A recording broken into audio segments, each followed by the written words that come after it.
Again, and welcome again to another episode of Down to Earth, but Heavenly Minded. And I'm your host, Irv Risch. And today we're going to continue on in the book of Deuteronomy. We're in chapter 7. And I will change my screen here and we will start our let's see here. There it is. Okay, let's start our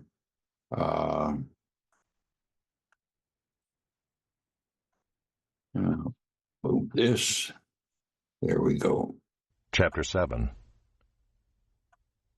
When the Lord your God brings you into the land that you are entering to take possession of it, and clears away many nations before you, the Hittites, the Girgashites, the Amorites, the Canaanites, the Perizzites, the Hivites, and the Jebusites, 7 nations more numerous and mightier than you. And when the Lord your God gives them over to you, and you defeat them, then you must devote them to complete destruction. You shall make no covenant with them, and show no mercy to them. You shall not intermarry with them, giving your daughters to their sons, or taking their daughters for your sons, for they would turn away your sons from following me, to serve other gods. Then the anger of the Lord would be kindled against you, and he would destroy you quickly. But thus shall you deal with them. You shall break down their altars, and dash in pieces their pillars, and chop down their Asherim, and burn their carved images with fire. For you are a people holy to the Lord your God. The Lord your God has chosen you to be a people for his treasured possession out of all the peoples who are on the face of the earth.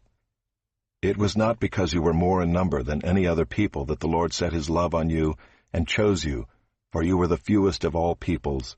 But it is because the Lord loves you and is keeping the oath that he swore to your fathers, that the Lord has brought you out with a mighty hand and redeemed you from the house of slavery, from the hand of Pharaoh king of Egypt. Know, therefore, that the Lord your God is God, the faithful God who keeps covenant and steadfast love with those who love him and keep his commandments to 1,000 generations, and repays to their face those who hate him by destroying them. He will not be slack with one who hates him. He will repay him to his face. You shall therefore be careful to do the commandment and the statutes and the rules that I command you today. And because you listen to these rules and keep and do them, the Lord your God will keep with you the covenant and the steadfast love that he swore to your fathers. He will love you, bless you, and multiply you. He will also bless the fruit of your womb and the fruit of your ground, your grain and your wine and your oil, the increase of your herds and the young of your flock, in the land that he swore to your fathers to give you. You shall be blessed above all peoples. There shall not be male or female barren among you or among your livestock. And the Lord will take away from you all sickness, and none of the evil diseases of Egypt which you knew will he inflict on you, but he will lay them on all who hate you. And you shall consume all the peoples that the Lord your God will give over to you. Your eyes shall not pity them, neither shall you serve their gods, for that would be a snare to you. If you say in your heart, these nations are greater than I, how can I dispossess them? You shall not be afraid of them, but you shall remember what the Lord your God did to Pharaoh and to all Egypt, the great trials that your eyes saw, the signs, the wonders, the mighty hand, and the outstretched arm by which the Lord your God brought you out. So will the Lord your God do to all the peoples of whom you were afraid. Moreover, the Lord your God will send hornets among them, until those who are left and hide themselves from you are destroyed. You shall not be in dread of them, for the Lord your God is in your midst, a great and awesome God. The Lord your God will clear away these nations before you little by little. You may not make an end of them at once, lest the wild beasts grow too numerous for you. But the Lord your God will give them over to you, and throw them into great confusion until they are destroyed. And he will give their kings into your hand, and you shall make their name perish from under heaven. No one shall be able to stand against you until you have destroyed them. The carved images of their gods you shall burn with fire.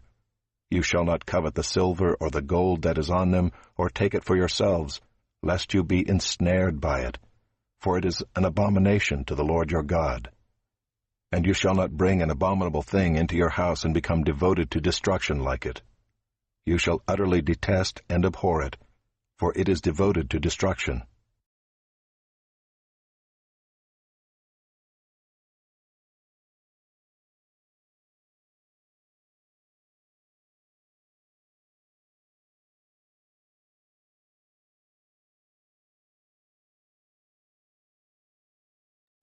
That ends our recording for today, and we will see you tomorrow, and we'll be in Deuteronomy chapter 8. So bye for now.